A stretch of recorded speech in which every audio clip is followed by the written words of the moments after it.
رب اشرح لي صدري ويسر لي امري واحلل عقدة من لساني يفقهوا قولي. يقول الله سبحانه وتعالى: قالت الأعراب آمنا قل لم تؤمنوا ولكن قولوا أسلمنا ولما يدخل الإيمان في قلوبكم. Aya hii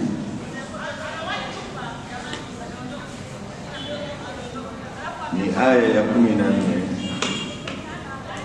katika suratu Al-Hujurat, baada ya aya ya 13 ambayo Mwenyezi Mungu ametueleza namna ya chimbuko letu, kwamba sisi watu, yani sisi watu, chimbuko letu linatoka kwa Adamu na Hawa. Basi wote tunachimbuka kwa min dhakari wa untha. Na dhakari ni nani? Fatana na wanazuoni wanavyoliona jambo hili, ni Nabiyullahi Adam na bibi yetu Hawa. Lakini na muendelezo ule anayosema wabatha minhuma rijalan kathira wa nisaa, vile vile na chimbuko letu la pili ni huku kutoka kwa baba na mama. Hatuna chimbuko lingine. Kwa hiyo wote tuko sawa. Kwa hiyo Mwenyezi Mungu katika aya hii anatuasa tusiwe ni watu wenye kujifakharisha labda mimi nasaba yangu iko hivi, mimi ni wa kabila fulani, yani watu wakajifakharisha kwa unasaba au kwa ukabila au kwa utaifa. Nyote weupe weusi, nyote mnatoka kwa baba mmoja na mama mmoja. Hiyo ni moja. Lakini ile la pili ni kwamba mnatoka kwa mwanamume na mwanamke, kutokana na aya hiyo iliyo katika sura An-Nisa. Kwa hiyo hakuna kujifakharisha, kujigamba, kujitapa kwa sababu ya mambo hayo mawili. Kwa hiyo Mwenyezi Mungu akatuambia mtu aliye bora miongoni mwenu ninyi waumini ni yule ambaye anatakwa zaidi yenu. Mtu aliye na takwa zaidi katika sisi, huyo ndiye ana heshima na kuheshimika mbele ya Allah Subhanahu wa Ta'ala. na tukamuona Mtume Muhammad sallallahu alaihi wasallam katika hutuba yake ya al-wida aliwaita akamwambia, ayuhan nasu, enyi watu, inna rabbakum wahid, hakika Mola wenu nyote ni mmoja, wa anna abakum wahid, na kwa hakika baba yenu ni mmoja, yote mnatoka kwa baba mmoja. Kullukum li Adam, nyote mnatoka kwa Adam, wa Adamu min turab, na Adamu ametoka katika udongo. Sasa anatuambia vyanzo vyetu na asili zetu. Kwa hiyo inna akramakum inda Allahi atqakum, hakika mwenye heshima mbele ya Mola wenu ni yule aliye na takwa zaidi yenu. Yani kwa lugha nyingine tunasema mshindi wa takwa. Atakayeshinda katika takwa ndiye atakuwa na heshima mbele ya Mwenyezi Mungu Subhanahu wa Ta'ala, si kwa sababu ya ukabila, si kwa sababu ya utaifa, si kwa sababu ya utajiri, umaskini au kitu kingine chochote. Mwenyezi Mungu anakiangalia. Kwa hiyo atakaye kuwa mcha Mungu zaidi katika nini, basi ndiye atakuwa na heshima mbele ya Mwenyezi Mungu. Kwa hiyo akawafanyia mfano akasema, laisa li'arabiyyi fadlun ala ajamiyyin, mweupe au mwarabu hana utukufu wote. Laisa li'arabiyyin fadlun, mwarabu bwana kwa uarabu wake si chochote, si lolote. Akajivuna kwamba mimi kwa sababu ni mwarabu ni mbora kuliko asiyekuwa mwarabu. Anasema hilo haliko. Ubora wote ila takwa, isipokuwa ubora, utukufu, heshima ya mtu mbele ya Mwenyezi Mungu ni kufika mbele ya Mwenyezi Mungu ukiwa ni mwenye takwa. Lakini hata maana Waislamu wote tuna takwa, wote tunashindana. Sisi wa Muhammadi na waliotangulia tunashindania hili. Kwa hiyo atakaye kuwa mshindi ndiye atakuwa na heshima mbele ya Allah Subhanahu wa Ta'ala, lakini hawezi kuwa na heshima mbele ya Mwenyezi Mungu kwa sababu ya utaifa, kwa sababu ya cheo, kwa sababu ya nasaba, kwa sababu ya ukoo, kwa sababu ya hivyo vyote ambavyo sisi tunaona kwamba mtu binampa tukufu mbele ya Mwenyezi Mungu. Sasa anatupeleka katika aya ya 14. Aya ya 14 anatueleza watu fulani. Unajua wakati wa Mtume Muhammad sallallahu alaihi wasallam watu walikuwa wanakuja Madina kusilimu kutoka sehemu mbali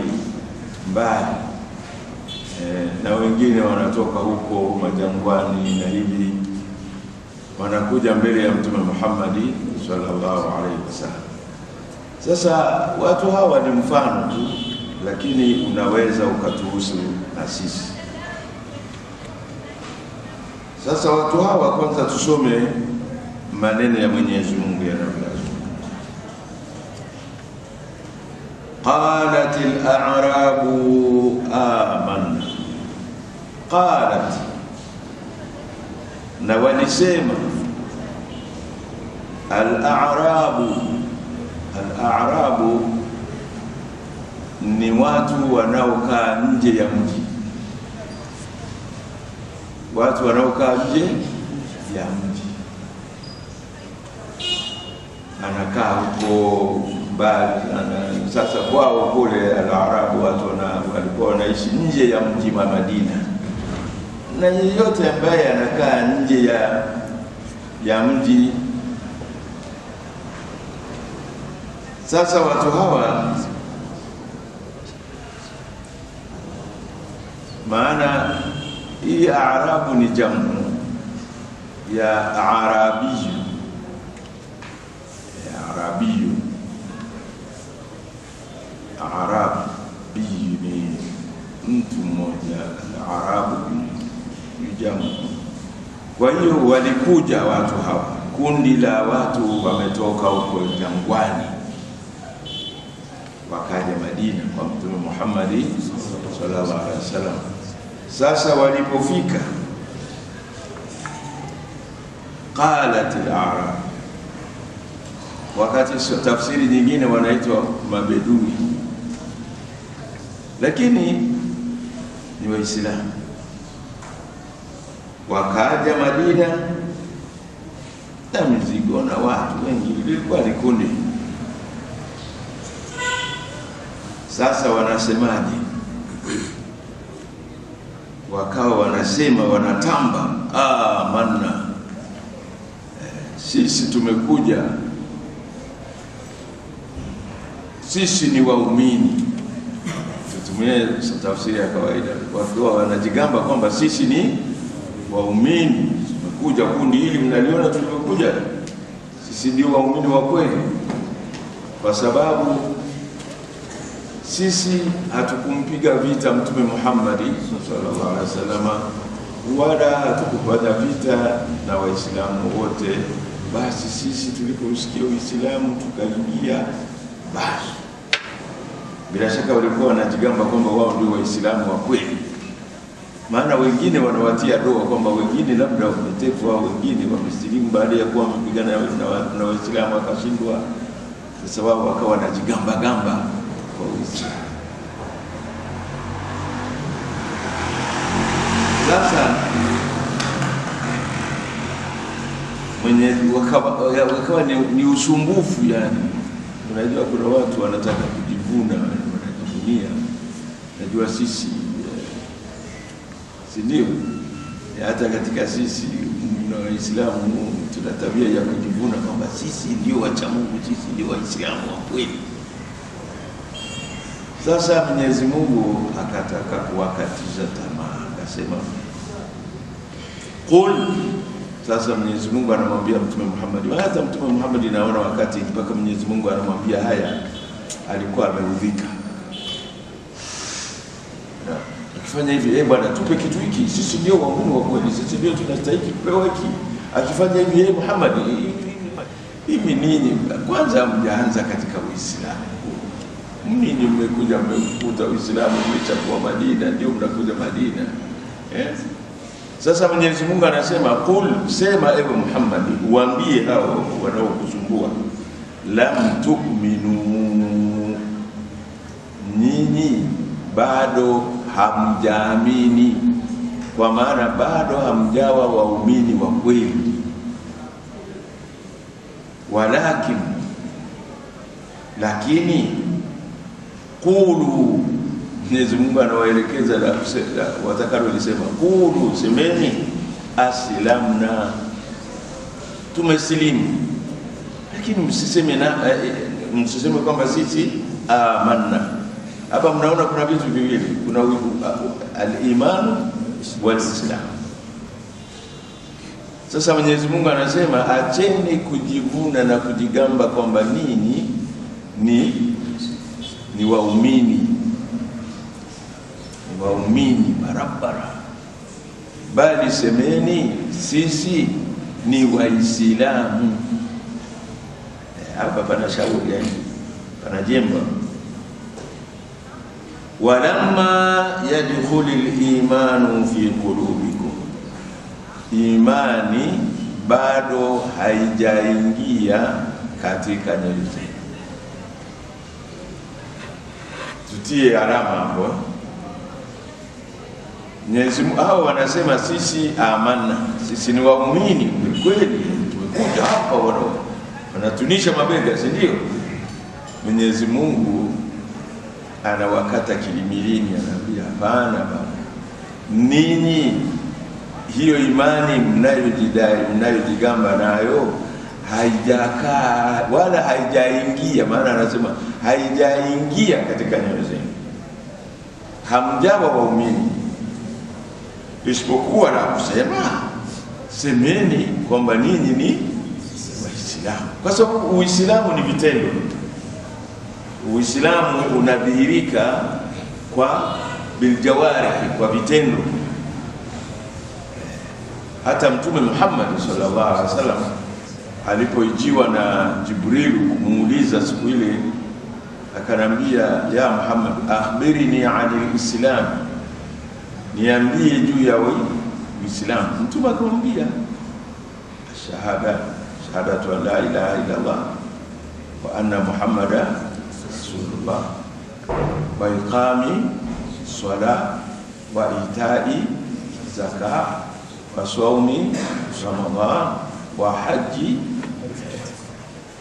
Alimwambia hizi nguzo, si ndizo tunaita nguzo tano? Akamwambia huu ndio Uislamu. Kuswali swala tano ni ibada ya viungo, si ndio? Na watu wanakuona kwamba unasali.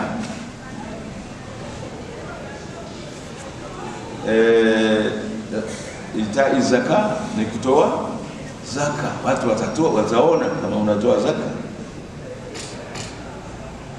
Swaumu Ramadhan ni kujizuilia. Uhiji vitu vinaonekana ni amalu aljawarih, ni amalu aljawarih, ni amali zinazoshughulikiwa na viungo vya mwanadamu. Lakini iman, alipomuuliza wa akhbirini anil iman, niambie juu ya iman, ndiye akamwambia zile nguzo 6 za imani. Zote hizi ni za moyoni. Al-imanu bil qalbi, kumwamini Mwenyezi Mungu, kuamini malaika, kuamini mitume, kuamini. Sasa imani hii iko huku. Nani anaweza akajua kama wewe kweli unamwamini mtume, na hali ya kuwa watu walikuwa pamoja na mtume kwenye kikao kama hiki tulichonacho, kumbe si waumini, wakapata cheo kingine kinaitwa wanafiki wako. Mpaka Mwenyezi Mungu anamwambia Mtume Muhammad sallallahu alaihi wasallam kwamba wanafiki wanapokujia maneno wao unaupenda, unasema ni Waislamu wa kweli, kumbe hawana chochote. Kwa hiyo Mwenyezi Mungu akawaambia hawa, msijivune wala msitamke tamko hilo kwamba ninyi ni waumini, bali semeni ninyi ni Waislamu, mmefuata Uislamu, ahlan wa sahlan. Lakini walamma yadkhulu al-imanu fi qulubikum, lakini imani bado haijaingia. Hapa kuna maneno kidogo, tuangalie hapa. Kwa nini Mwenyezi Mungu na Qur'ani inaeleza vipi juu ya imani? Imani kwa tamko hili, wanazuoni wanasema nafasi hii inaonesha kwamba imani ni daraja ya juu kuliko Uislamu. Lakini vitu hivi ni mapacha. Ikitajwa ya ayyuhalladhina amanu,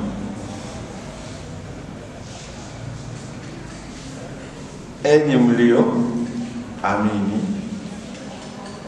inawakumba bila kutaja kitu kingine. Huku unakuta imani inauvaa tena ule Uislamu. Waumini ndio Waislamu na Waislamu ndio waumini,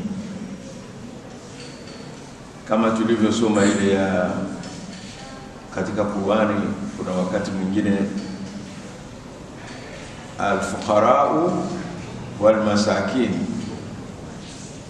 kikija kimoja lilfuqara'i alladhina hada, na maskini anakuwa yuko humo.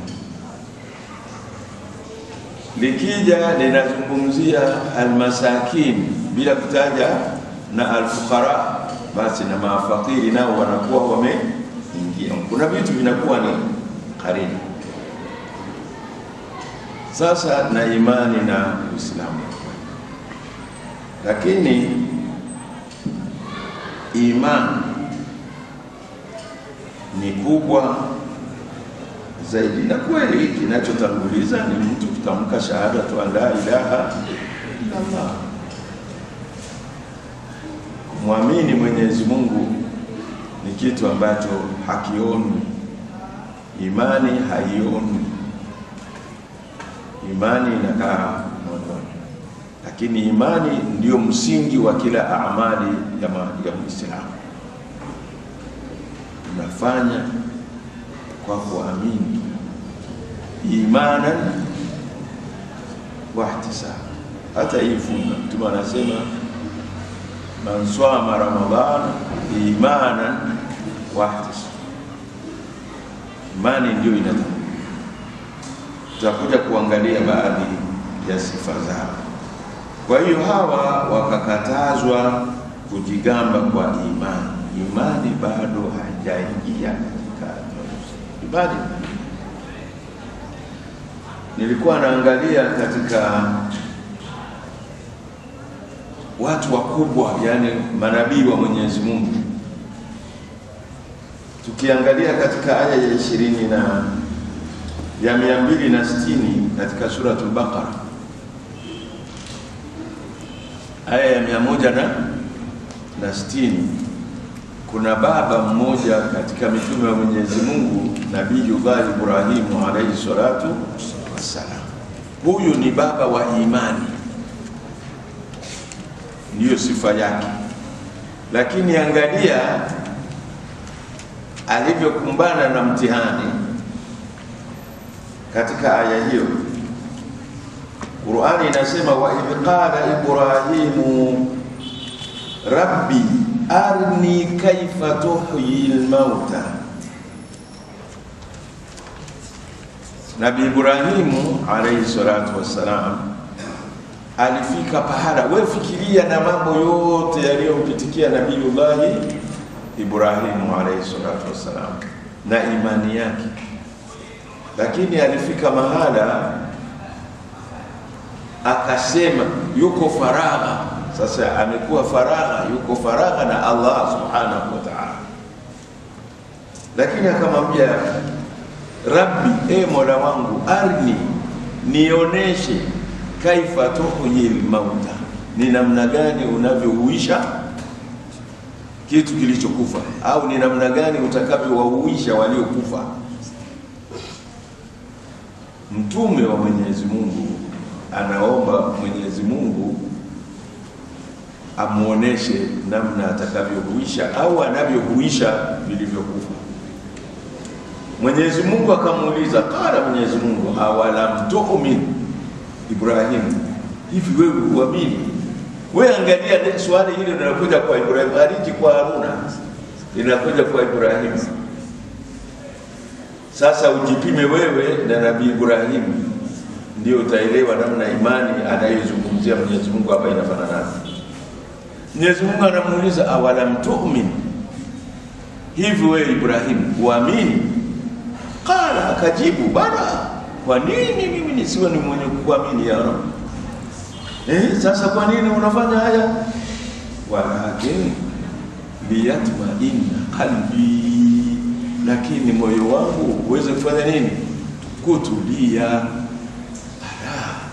Kumbe mpaka dakika ile moyo wako ulikuwa hujatulia. Kwa hiyo imani yake ilikuwa haijakaa sawa. Sasa kama ni Nabii Ibrahim, naambie sisi wa kawaida, sisi katika imani ya kumwamini Mwenyezi Mungu, kama swala anaulizwa huyo nabii wa Mwenyezi Mungu, awalam tu'min, qala bala walakin liyatma'inna qalbi, Imani ni kitu kizito sana.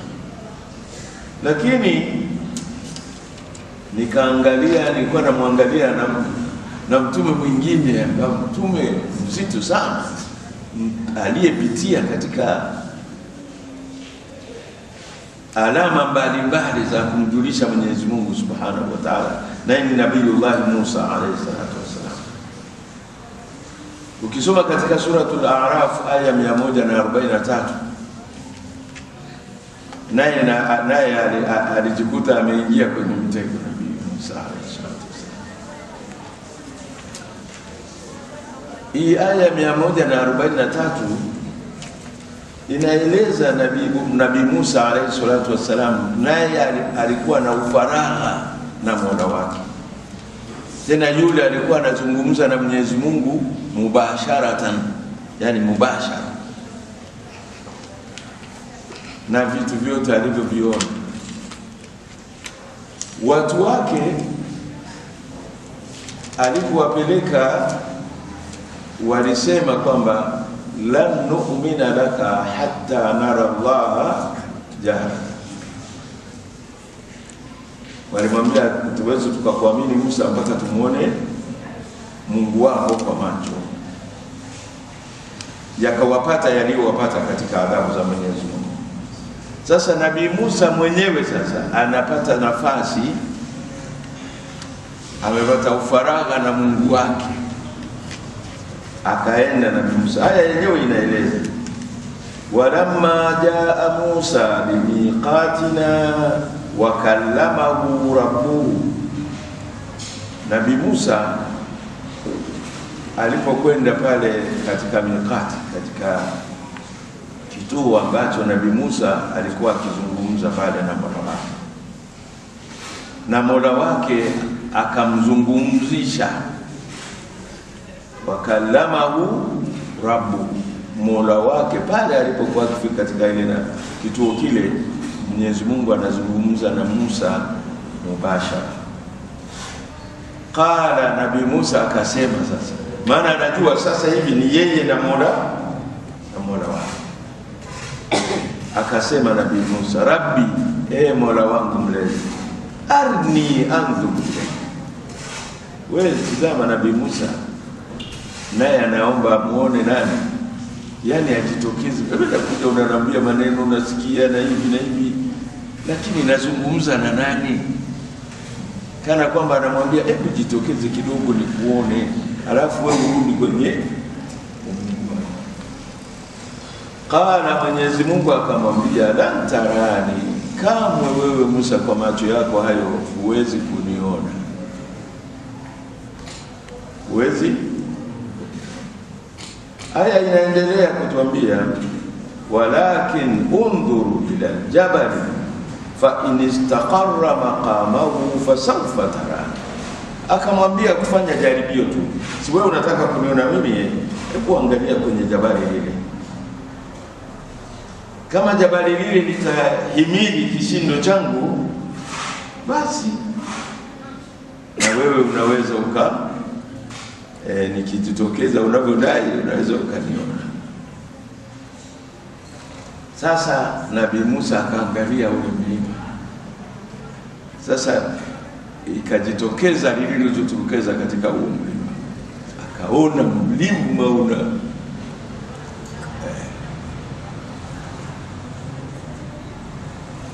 Nabii Musa akaanguka. Maana ilipojitokeza ni kama Mwenyezi Mungu kumwangazia, sasa nitakuangazia pale. Ule mwanga akamwangazia pale, ule mlima ukao unapasuka vipande. Nabii Musa alipoona hivyo, wa kharra Musa swa'iqan, wakati huo Nabii Musa alianguka, aliyakuwa anazimia. Maana wewe unaangalia mlima kama anavyosema, lau anzalna hadha alqur'ana ala jabalin la ra'aytahu khashi'an mutasaddian min khashyati llahi. Sasa ule mlima ulipasuka, naona pande vya mawe, na Musa akaanguka chini akazimia. Mwenyezi Mungu akamwacha. Falamma afaqa, sasa Nabii Musa alipozindukana kutoka katika hicho kilichompata, qala, Nabii Musa akasema subhanaka tubtu ilaika, natubia kwa kustarudia tena kudai kuona wewe, kumbe kama nimeshindwa kuona. Akatubia. Lakini tunalotaka kuangalia ni lile la mwisho, wa ana awwalul mu'minina, na mimi kuanzia sasa nakuwa ni wa mwanzo kubwa. Sasa tuseme kabla ya hapo Nabii Musa imani yake ilikuwa ijakaa sasa. Maana anasema hapa wa ana, na kuapia na mimi sasa hivi awwal ni wa mwanzo. Awwal gani bwana? Watu walishaamini watu. Tumeelewa jamani? Tumeona tukae hapa tuangalie neno la imani, tusiwe tunalizungumza kama peremende. Tuelewe kwamba imani ni kitu. Wewe angalia hawa mitume wa Mwenyezi Mungu. Yule ameuliza Ibrahimu, awala tu'min, mpaka sasa hivi hujaamini bado? Kala akasema bana, mimi naamini. Kwa nini mimi nisiwe muumini na mtume wako? Lakini yatumainna qalbi, hoja yake ni kwamba moyo wake uweze kutulia. Hivi moyo wa Nabii Ibrahimu ulikuwa haujatulia, ndio akampa cha kufanya. Na huyu unaona anasema baada ya kuzindukana huko akasema wa ana awwalul mu'minin, na mimi ni wa kwanza. Yani kwa sababu gani? Ameona. Na sitanisema tena tu. Sasa nilitaka tujue uzito wa imani. Mtu tunaposema sisi kwa mfano sisi Mwenyezi Mungu amesema ya ayyuhalladhina amanu kutiba alaykumus siyam kama kutiba alal ladhina min qablikum la'allakum tattaqun. Lakini hii ya ayyuhalladhina amanu, enyi mlioamini, usije ukaliona anaposema amanu wewe ukaliona kwamba ni jambo jepesi. Imani ni jambo kubwa. Tumeona Nabii Ibrahim, tumemuona Nabii Musa na kiapo chake mbele yao, wa ana awwalul mu'minin. Lakini watu wake aliokwenda nao pale waliposema kwamba la nu'mina laka hatta nara Allah jaharatan, Mwenyezi Mungu akawaadhibu kwamba walidai kwamba tumesikia maneno yanavyo, lakini tunataka tumuone Mola wako mubashara. Yakawapata hayo, lakini kumbe Nabii Musa naye alikuwa nalo katika moyo wake. Alipobaki peke yake na yeye akadai yaliyompata na yaona. Kwa hiyo imani si mchezo. Sasa imani katika sisi, katika Qur'an, kwa upande wetu sisi wa Kiislamu, ziko aya ambazo tutazisoma hapa mbele kuonekana tuweze kuelewa vizuri neno imani lilivyokuwa ni zito katika Biblia. Kwa hiyo Mwenyezi Mungu akawaambia na kuwakataza, acheni kujidai kwamba ninyi waamini, laisha amini, bali semeni kwamba ninyi ni Waislamu. Lakini Mwenyezi Mungu akasema, wa in tuti'u Allah, turudi katika aya yetu pale, wa in tuti'u Allah, na kama mtamtii Mwenyezi Mungu wa rasulahu, na mtume wake. Sasa Mwenyezi Mungu huwa akatishi tamaa watu. Inafika muda kama anawaliwaza kama ninyi mtamtii Mwenyezi Mungu na mkamtii mtume wake Muhammad sallallahu alaihi wasallam, la yalitikum, Mwenyezi Mungu hata kupunguzieni thawabu min a'malikum, kutokana na amali mtakazokuwa mkizifanya, ili mradi muwe watiifu. Utiifu, mtabaki nini ni Waislamu ingawa hamjaamini, lakini mkifanya anayokuamrishieni Mwenyezi Mungu na mkatii yale anayekuamrisheni mtume wa Mwenyezi Mungu, basi Mwenyezi Mungu atakulipeni, kwa sababu Mwenyezi Mungu hata kupunguzieni thawabu min a'mali, kutoka na vitendo mtakavyovitenda katika Uislamu. Ndio mnaona tunaswali, tukiswali swala kama anavyotuamrisha Mwenyezi Mungu na mtume wake, tutapata thawabu, na thawabu hizo zitatufanya kwenda peponi inshallah. Yani Mungu hapunguzi chochote. Sasa hapa hivi wanajisikiaje hawa waliokuwa wanakambia kwamba ile ya imani bwana wakakana? Ni semeni ni Waislamu, mkaswali, mkatoa zaka, mkafunge, mkafanya hivi. Mkifanya hivyo Mwenyezi Mungu atakulipeni barabara min ghairi ya kupunguza chochote, kwa sababu ya hayo mliokatazwa kujidai. Kwa hiyo basi sisi tunasema na sisi ni Waislamu. Sasa katika Uislamu ndiko unakuta wakati mwingine kuna wanafiki. Kwani wanafiki wametokea wapi?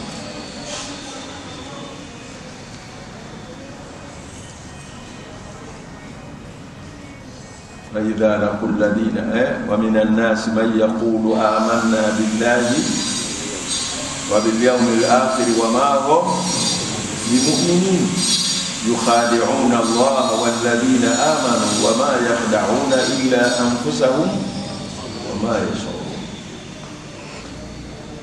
hawa ni Waislamu, hawakosekani hawa katika kundi ambao sasa ni grupu la tatu la wanafiki. Sasa humu kwenye wanafiki, basi fanyeni, Mwenyezi Mungu atawalipeni bila ya kupunguza chochote katika amali yenu mlioifanya. Man ya'mal mithqala dharratin شر يرى أو خير يرى ومن يعمل مثقال ذرة شر يرى. Fanya jema lolote utalipwa, hata ukifanya shari, jambo baya lolote linalolingana na karidai, basi utalipwa. Nini fanyeni, lakini msijigambe. Mwenyezi Mungu akawakata. Kwa hiyo jambo kubwa ni kumtii Mwenyezi Mungu na kumtii mtume wake, na kwa kufanya hivyo katika matendo yenu Mwenyezi Mungu hato wapunja katika yani thawabu katika matendo yenu kwa shay'an chochote, tawalipa sawa, kama anavyosema katika 160 katika suratul An'am, man jaa bil hasanati falahu ashru amthal wa man jaa bis sayyi'a fala yujza illa mithlaha wa hum la. Mwenyezi Mungu hata Kwa sababu gani? Inna Allaha, hakika sifa yake Mwenyezi Mungu, Ghafurun, ni mwingi kusamehe, Rahimun, na mwingi wa kuumba. Kwa hiyo Mwenyezi Mungu unaona anajua nguvu zetu zilivyo katika Uislamu. Semeni nini ni Waislamu, msiseme kwamba sisi ni waumini. Kwa sababu gani? Uislamu, yani imani haijaingia katika Uislamu.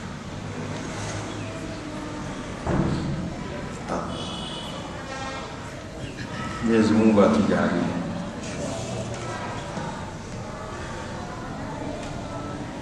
Haya, hao naambia maneno kama hayo, na sisi naelewa nazungumza kwamba likija neno linahusu waumini na mu'minuna, basi wanaingia humo mote, waumini wanamume, waumini wanawake.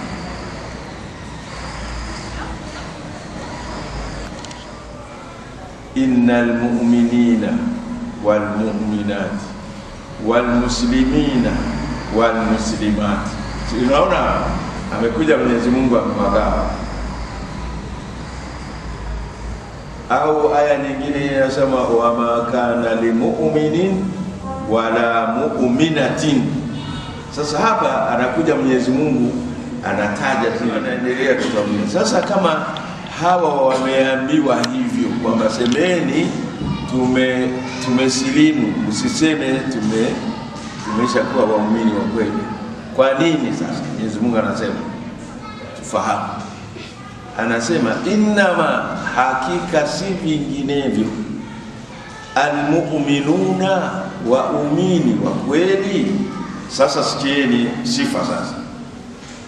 Waumini wa kweli alladhina, ni wale ambao amanu billahi, wamemwamini Mwenyezi Mungu, wa rasuli, na mtume wake. Unaona, wameamini kikweli kweli, walimwamini Mwenyezi Mungu kweli, na wakamwamini mtume wake Muhammad sallallahu alaihi wasallam. Thumma, baada ya kuwa wameamini, wametamka neno hilo, lam yaritabu, wakawa hawakuingiwa na shaka yoyote katika moyo wao, hawana raibi. Lam yaritabu, kisha wakawa hawana shaka yoyote. Maana wakisikia Mwenyezi Mungu amesema, wanasema Mwenyezi Mungu amesema hili. Wakisikia mtume wanasema kweli mtume ameamrisha hili. Hawana tena wasiwasi. Sasa wewe unajipima hiyo mzani. Je, wewe umeshaamini hivyo? Una mashaka? Una mashaka wewe mfanya biashara kufungua duka lako, ukakaa pale unaangalia huku na huku, unasubiria aje mwanamume, kwa sababu wewe ukianza kuuza, ukianza biashara yako kwa mwanamke, biashara yako haiendi vizuri. Una hilo? Kama unasafiri ukatoka nje, umeshaamini kwamba mimi safari, nikisha nuia safari yangu bismillah na nini, basi hata ukikutana na mwanamume na mwanamke, rohoni mwako hakaingii kajitu kwamba safari yangu hii sijui itakuwa nzuri, mimi nikikutana na mwanamke bwana mambo yangu ya. Si watu wapo, mtu anaweza kukaa dukani asifungue, asiuze, anaangalia huku na huku. Mzee, mnataka kiberiti, anazunguka huku, yeye anataka, kwa sababu akianza biashara yake na mwanamume au na mwanamke, biashara yake haiendi vizuri. Huna kimkosi wewe, huo katika waladhina yatatayaruna, haumo katika watu wanaojinasibisha na mikosi. Watu wanamkuza, anakuambia mimi hata kazi yangu siwezi kuifanya mpaka iwe saa fulani. Ndoa yangu haiwezi kufanya mpaka muda fulani. Nikifanya hivi mambo yangu hayaendi, yani mambo yangu hayaendi vizuri. Huna hilo katika roho yako? Je, wewe unaamini kwamba khairi na shari min Allah Taala kikweli kweli? Una mashaka?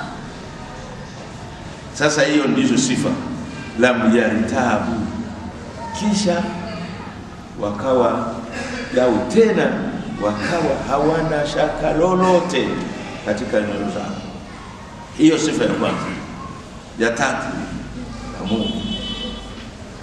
Sifa ya nne, wajahadu, na wakaipigania dini ya Mwenyezi Mungu biamwalihimu, kwa mali zao. Je, wewe katika dini ya Mwenyezi Mungu umeshafanya hilo? Umeipigania dini ya Mwenyezi Mungu kwa mali zako? Umeshatoa mali kwa ajili ya Allah? Si hapa tunasema mpaka makoli na kauka kwamba leta mchango wako wasafishe nyumba ya Allah. Unakaa umemwangalia yule na kuona kama anakukera. Mali angalia Mwenyezi Mungu hapa alichotanguliza, wajahadu bi amwalihim, mali ya dini ya Mwenyezi Mungu kuipigania kwa mali yako. Umesha wewe toa mali yako kuipigania dini ya Mwenyezi Mungu? Sasa na wao wenyewe, ima unaweza ukatoa mali wanaopigana wakapigana, au unaweza ukatoa mali na wewe ukafanya nini? Ukapigana, au unaweza ukapigana bila ya kutoa mali. Katika yote matatu wewe una nini katika dini? Mpaka uje unajigamba mimi ni muumini, umefanya nini wewe? Waislamu, tuulizane maswali kama haya katika hayo mambo matatu. Wewe katika dini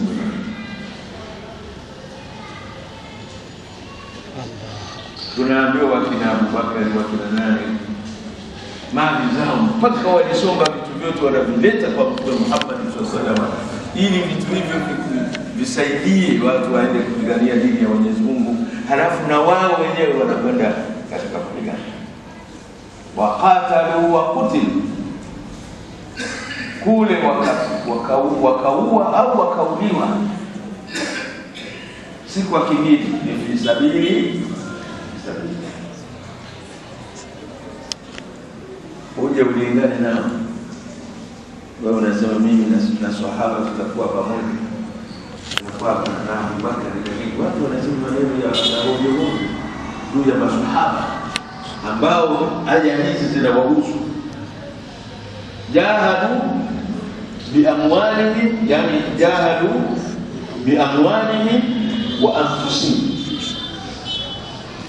wa qatalu wa qutilu wa ukhriju min diyarihim, wakahamishwa wakaja kufia Madina.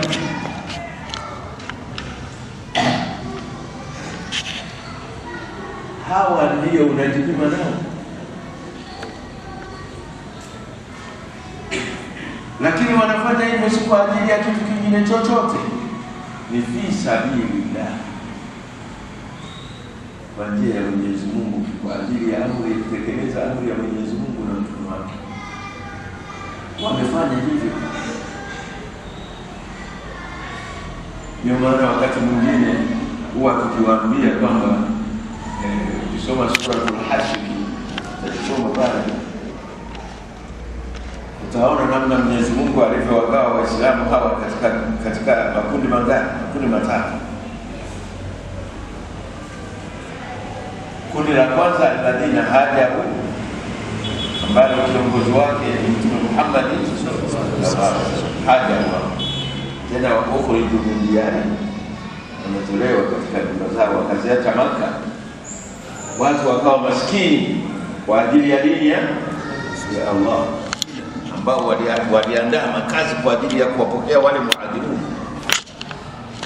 Uje ulingana nao. Tena Mwenyezi Mungu anawasifu, anasema yuhibbuna man hajara ilayhim, wamehamia kwao lakini wanawapenda na kuwatanguliza kuliko nafsi zao. Kundi la tatu, walladhina ja'u min ba'dihim yaquluna rabbana ighfir lana wal ikhwanina alladhina sabaquna bil iman. Kundi la tatu ndilo la kina Yahya. Sisi tumekuja baada ya hayo makundi mawili. Tumekutana na kundi gani? Hatujakutana na alladhina hajaru, hatujakutana na walladhina tabawwa'u ad-dara wal imana, isipokuwa tumekuja tu tumekuta Uislamu. Unazaliwa nyumbani mwako, unatairiwa pale, unapewa jina, unaingia mjini, unatunisha mabega. Islamu sisi wewe Waislamu hawa bwana, wao wameamini kama unaamini, lakini jahadu bi amwalihim wa anfusihim fi sabilillah. Tena wanafanya vitu hivyo bila ya kuwa na irtiabu yoyote, hawana shaka lolote. Anasema nikifa na kwenda peponi na kufa shahidi. Watu wanaingia wanazichapa pale. Tena vita hili ni ana kwa ana bwana, upanga kwa upanga au mkuki kwa mkuki, ima zako ima zake. Akikuwaja na ukata shingo, na wewe ukimwaje ukata shingo. Alafu wewe kofia umeweka hapa, wow, maina kama mimi Islamu hadi sina wewe na Islamu. Sema nimesilimu tu, tuitane Waislamu Islamu tu, lakini usijiite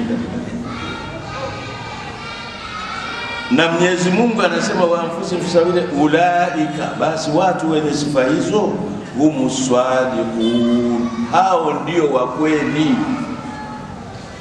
Sasa wewe ujipime katika haya yaliyoelezwa hapa, kama una sehemu yoyote ya kujigamba nayo mbele ya watu. Sasa tuangalie Mwenyezi Mungu alivyokuwa na huruma zake. Maskini,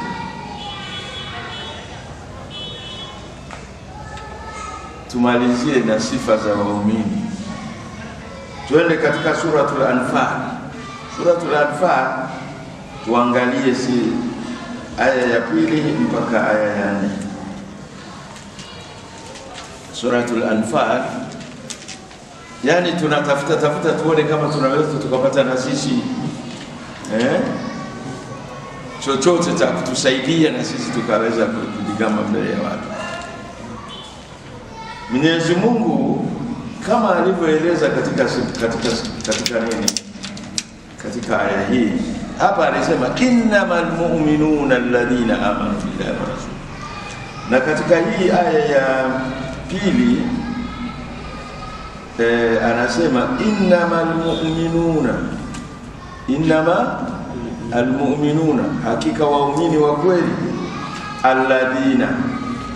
Sasa tusikia, alladhina ni wale ambao idha dhukira Allahu wajilat qulubuhum. Haya, tutizame, yani tunatafuta kama na sisi tunaweza tukapata. Maana huku katika hii aya ya kwanza hii ngumu, hii haipitiki. Somani hii ya Al-Hujurat 15 haipitiki.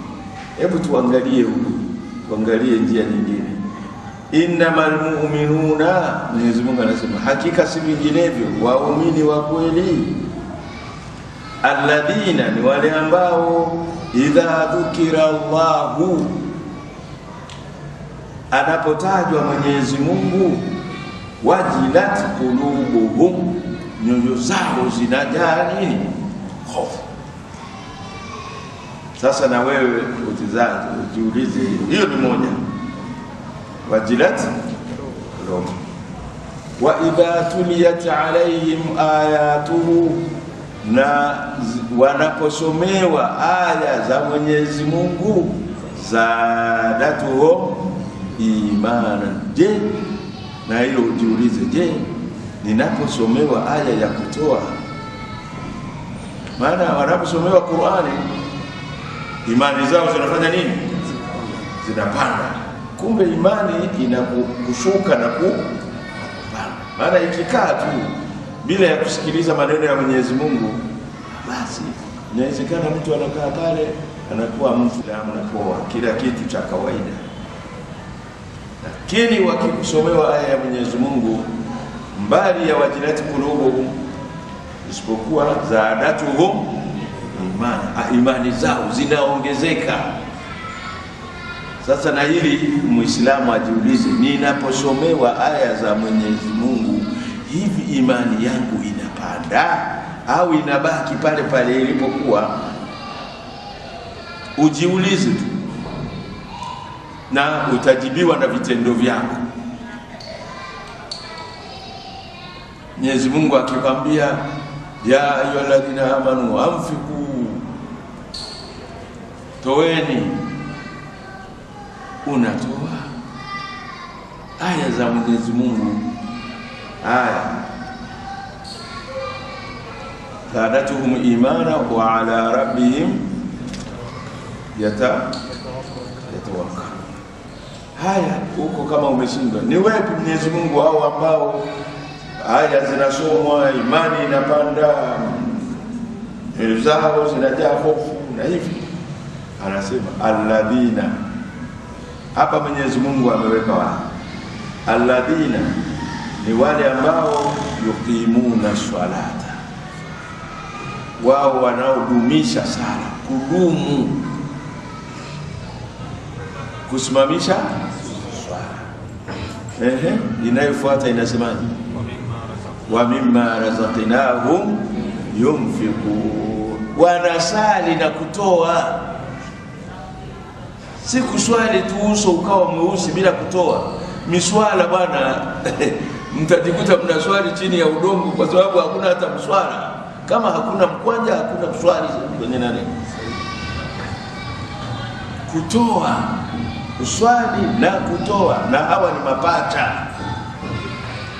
mara 82 katika Qur'an. Liko jambo lingine lolote, ikitajwa swala itatajwa na kutoa, ikitajwa kutoa inatajwa.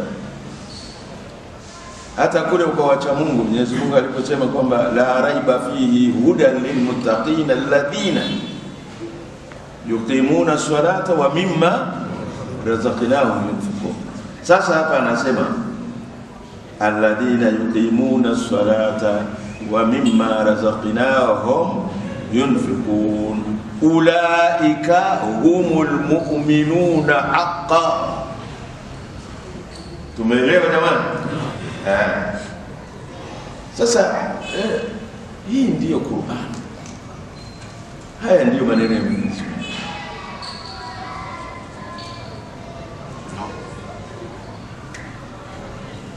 Ulaika humul mu'minuna haqqan, hao ndio waumini wa kweli. Hapa Mwenyezi Mungu anasema haqqan, tena lahum darajatun inda rabbihim, hao wenye sifa hizo watakuwa wana daraja. Maana na huko haya tunayoyafanya nayo tunafaa kwa kuzidiana. Kuna atakaye swali vizuri, atakaye swali vizuri zaidi. Kini kuna mtu anaswali mwisho anauliza nafsi yake, hivi nimejiri rakaa ya ngapi? Kini ameswali, kini anajiuliza, hivi hii ni rakaa ya ngapi? Wala haelewi. Hata ingekuwa siku ya Ijumaa, imamu baada ya kuswali akasema, jamani naleta mtihani, kila mmoja aje aniambie kwa siri hapa, katika rakaa ya kwanza nilisoma sura gani baada ya surati al-Fatiha? Itakuwa ni mtihani, au sio? Maana amesoma wewe huko nje, huko unafanya biashara, lakini umeswali.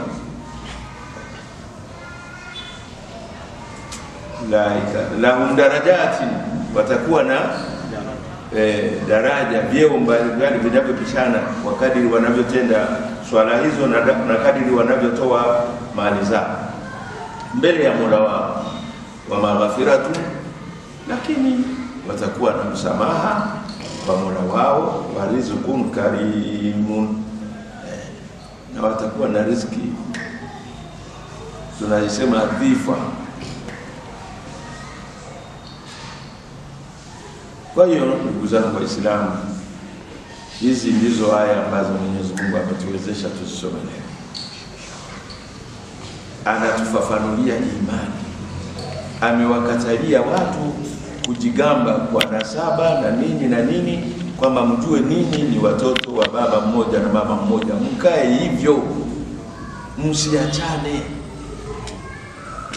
msijitukuze, msijikweze, lakini muelewe na imani.